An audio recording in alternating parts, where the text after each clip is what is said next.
नमस्कार, मैं हूं अमित पालित और इस वक्त की बड़ी खबर आपको बताएं। जम्मू कश्मीर में आज बहुत बड़ी घटना हुई है। इस मुठभेड़ में, आतंकियों के साथ मुठभेड़ में भारतीय सेना के 5 जवान शहीद हुए हैं, जिसमें एक जेसीओ भी शामिल है। एलओसी के करीब पुंछ में एनकाउंटर हुआ है और पीर पंजाल रेंज के सुरनकोट इलाके में सुरक्षा बलों की आतंकियों के साथ मुठभेड़ चल रही थी। इस ऑपरेशन में एक जेसीओ और 4 जवान शहीद हुए हैं और आतंकियों ने पीओके के डुंगी और हाजिरा इलाके से घुसपैठ की कोशिश की थी और इसी दौरान पेट्रोलिंग कर रहे जवानों पर घात लगाकर हमला बोला गया। आतंकियों की घुसपैठ का इनपुट पहले से ही सेना के पास था, जिसके बाद अलर्ट पर हमारे जवान थे और पेट्रोलिंग कर रहे थे। फिलहाल पूरे इलाके में सर्च ऑपरेशन चलाया जा रहा है।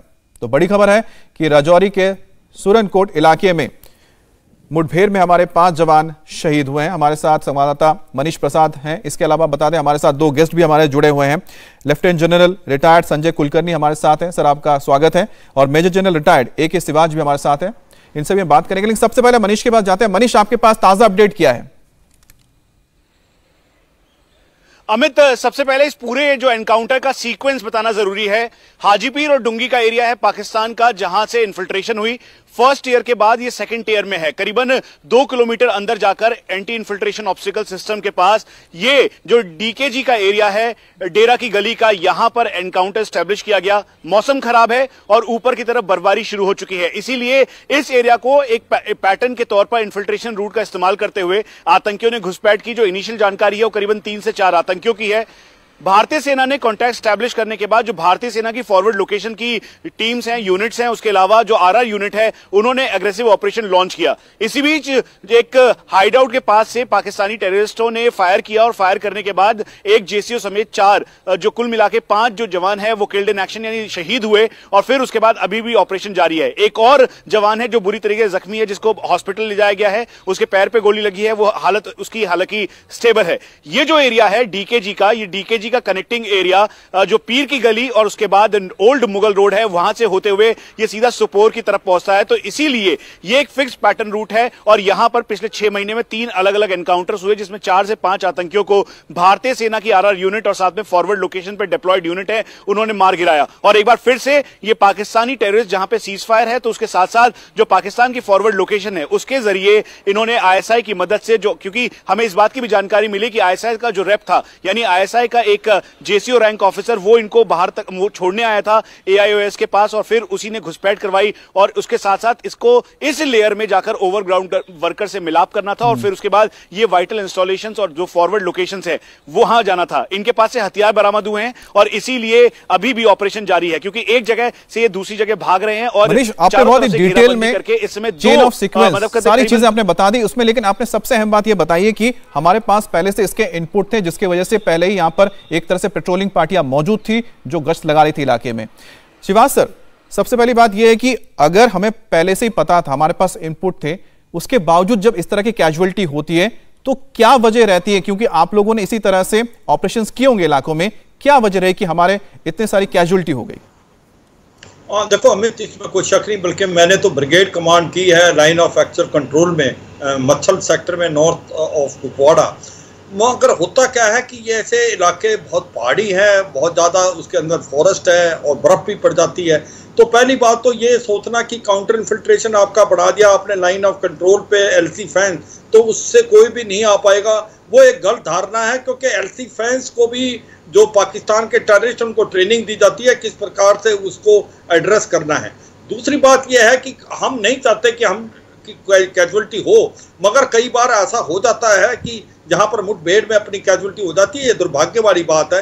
मगर मैं ये बताना चाहूँगा 2-4 बातें जो बहुत जानकारी जरूरी है कि अब जो है आतंकवाद का बढ़ावा बहुत होगा। जब से अफगानिस्तान के अंदर तालिबान की जीत हुई है, एक प्रकार आतंकवादियों का हौसला बुलंद हो गया है। 8 से 10 हजार जो लश्कर तौबा और जैसे मोहम्मद के आतंकवादी जो कि अफगानिस्तान में तालिबान के साथ कंधे से कंधा मिला के लड़ रहे थे अफगान फोर्सेज में, अब उनको M4 और M16 राइफल भी मिल गई है, जो कि अमेरिका छोड़ के चला गया है। अब वो भारत की तरफ उनको डाइवर्ट किया जाएगा।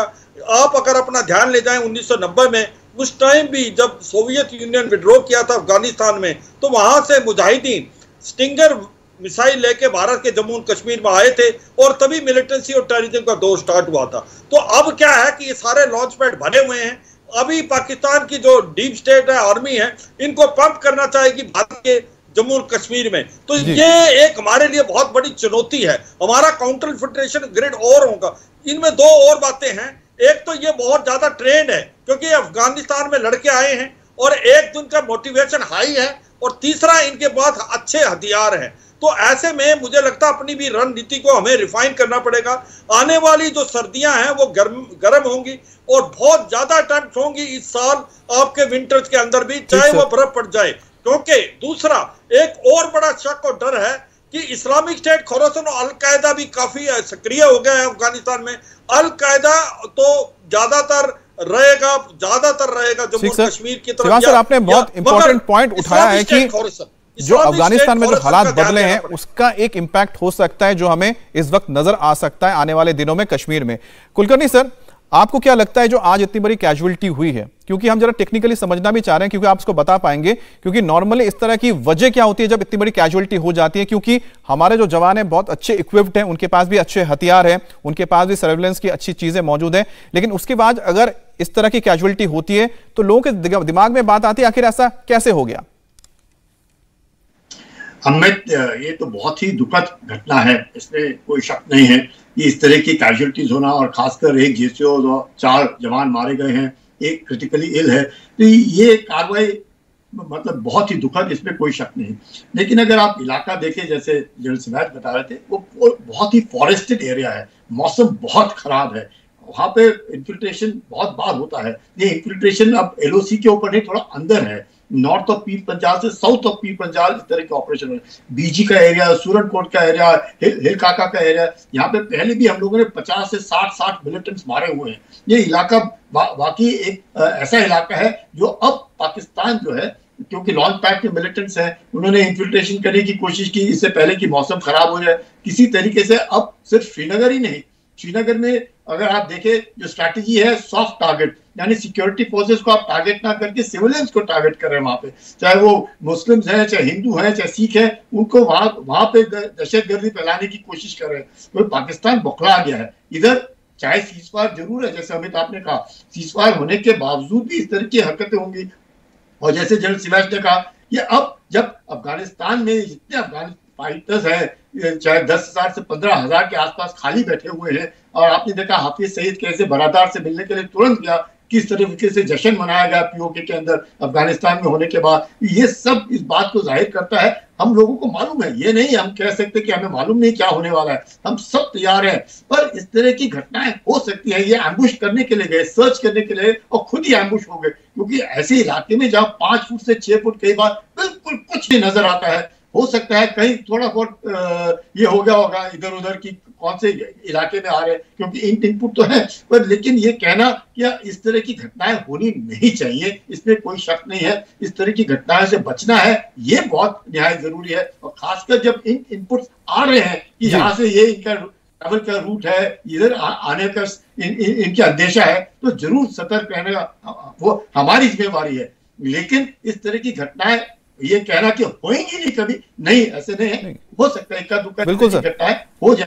लेकिन तो आपने सर ये अच्छी तरह से बताया कि आखिरकार क्या वजह हो सकती है जिसकी वजह से हमारी इतनी कैजुअलिटी हुई है। शिवाज सर, एक चीज बताइए कि जिस तरह से आपने सारी चीजों को एक्सप्लेन किया कि अब इस तरह के इन्फिल्ट्रेशन और बढ़ सकते हैं बिकॉज ऑफ जो अफगानिस्तान के हालात हैं, लेकिन हमारे पास भी तो, हमने भी तो पूरी तरह से तैयारी कर रखी होगी। और अब जब यह घटना हो गई है कि हमारे 5 कैजुअलिटी हुई हैं, इसके बाद जो वहां पर अभी ऑपरेशन चल रहा है, जिसका जिक्र मनीष ने किया कि वहां पर अभी ऑपरेशन जारी है, तो उसमें किस तरह से अब हो सकता है कि जो आतंकवादी जो अब घिर गए होंगे, क्या अब उनका निकलना मुश्किल हो जाएगा? ऐसे हालात में आप लोग क्या करते हैं?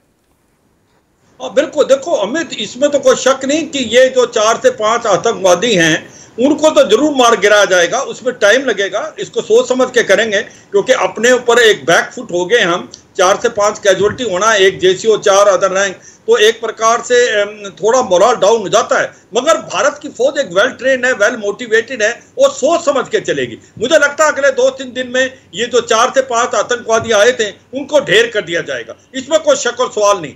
भारत की फौज वेल ट्रेन है, इसमें भी आपको बिल्कुल भरोसा होना चाहिए, मगर बदलते हुए हालात को देखते हुए हमने अपनी स्ट्रेटेजी भी बदलनी है। जैसे मैं बता रहा था 8 से 10 हजार ये आतंकवादी जो हैं ये बैटल हार्डन है, ये अफगानिस्तान में लड़ चुके हैं, तो इनको आप मुकाबला करने के लिए हमें और रिफाइन करनी पड़ेगी स्ट्रेटेजी। दूसरा मैं बताने की कोशिश कर रहा था, इस्लामिक स्टेट खोरासान वो भी अब बड़ा सक्रिय हो जाएगा आपके केरला वगैरह में, जहां पर आपके स्लीपर सेल हैं।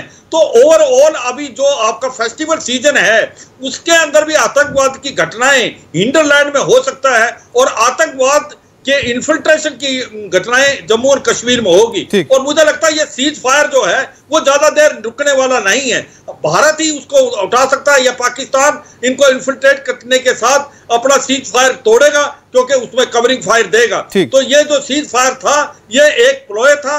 ठीक है सर, कभी नहीं सर, एक छोटा सा रिएक्शन के लिए मैं जरा मनीष के पास जाऊं, क्योंकि मनीष के पास हो सकता है कुछ अपडेट आया हो। मनीष, फिलहाल ये ऑपरेशन अभी जारी है, और अगर कोई जानकारी मिल पाई हो कि किस तरह के हथियारों का इस्तेमाल अभी जो आतंकवादी फिलहाल कर रहे हैं, क्योंकि जिस तरह जिक्र हो रहा है कि अमेरिकन जो राइफल्स हैं जो छोड़ के गए हैं वो भी अब यहां पर आतंकियों को मिलने वाले हैं, अफगानिस्तान में जो छोड़े हैं। अमित, पहले एक छोटा सा बैकग्राउंड दे दूं। पिछले 6 महीने में इसी लोकेशन पे 3 एनकाउंटर्स हुए हैं, जिसमें 4 आतंकियों को मार गिराया है। और ये इन्फिल्ट्रेशन अटेम्प्ट करने के बाद, क्योंकि ये बहुत ही हाईली डेंस एरिया है और ये जो ठंडा पानी और साथ में पीर की गली का एरिया है डीकेजी के साथ एडजॉइनिंग, इसी एरिया पे एनकाउंटर्स हुए हैं। और ये पाकिस्तान का फिक्स्ड इन्फिल्ट्रेशन रूट है। हाजीरा से इन्फिल्ट्रेशन की गई। हाजीरा मतलब उनका अल्फा 3 कंट्रोल रूम, जहां पे लश्कर, जैश, हिजबुल, पाकिस्तानी आर्मी और आईएसआई का जो रेप है वो वहां पर है, डिटैचमेंट है, और यही इनको इन्फिल्ट्रेट करवाता है। आज के इस समय के एनकाउंटर में जो पूरा कॉर्डन लगाया हुआ है, इस समय 3 भारतीय सेना की जो फॉरवर्ड यूनिट्स हैं, उसके अलावा 2 आरआर यूनिट, यानी कुल मिलाकर 5 यूनिट ने इसे घेराबंदी कर रखी है, ताकि ये करीबन 25 से 35 किलोमीटर का जो एरिया है, फर्स्ट ईयर और सेकंड ईयर, वो कहीं से भी आतंकी बाहर ना निकले, और इसीलिए इस पूरे एरिया को इंटैक्ट किया है। यानी नॉर्थ कश्मीर की तरफ, जैसा कि मनीष बता रहे हैं कि फिलहाल ऑपरेशन अभी जारी है, और साथ ही साथ हमारे साथ शिवाज सर जुड़े थे, कुलकर्णी सर जुड़े थे, जिन्होंने जिक्र किया है कि किस तरह से हमारी जो फोर्सेज है वेल इक्विप्ड है, और साथ ही साथ उनको पूरी तरह से ट्रेंड है,